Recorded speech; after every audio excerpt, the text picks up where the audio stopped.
السلام علیکم ګرانو مینوالو امید لرم چې روغ جوړ به وئ او د ژوند په مزو کې به وئ. عزتمندو نوي ویډیو کې درته هر کلی وایم. عزتمندو ډېر افسوسناکه دردناکه واقعه مخې ته راغلې. د ځوان سره تعلق لرونکي د 25 کالو ځوان سړی چې څو ورځې مخکې واده کړی، هغه خپله ښځه او خپل پلار ډېر په بېدردۍ سره قتل کړل.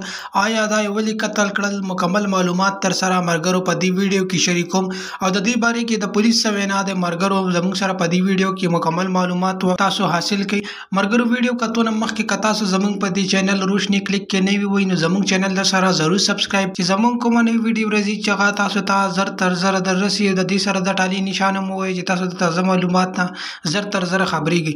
ملګرو ډېر افسوسناکه دردناکه واقعه مخې ته راغلې. د سوات سره تعلق لرونکی یو د 25 کالو ځوان چې څو ورځې مخکې واده کړی و د نشې په حالت کې په روژې کې چې هغه په روژې کې نشه وکړه، د هغې نه بعد بیا کور ته راولل او ټوپک یې راواغېستل، یې خپله ښځه قتل کړه چې هغې نه بعد پې کله پلار حمله وکړه چې تا د دومره ظلم ولې وکړو او راونیول. د هغې نه بعد هغه پلار یې هم قتل کړو او ډېر ظلم او زیاتی یې وکړو چې خپل پلار او ښځه یې قتل کړل د روژې په حالت کې. ملګرو چې د هغې نه بعد کله دا پولیس ګرفتار کړلو ځکه چې دا حرکت نشو کول، په ځای باندې ناست چې پولیس پرې راغلو او ګرفتار یې کړو. نو چې کله ورنه پولیس بیان واخیست نو د سړي دا وینا وه چې ما نشه کړې وه او زه په ځان نه پوهېدم چې د هغې په وجه باندې ما بې قصوره خپله ښځه او خپل والد صاحب باندې خپله ښځه مې قتل کړه چې د هغې نه بعد ما باندې والد صاحب رالو او هغه مې قتل کړل.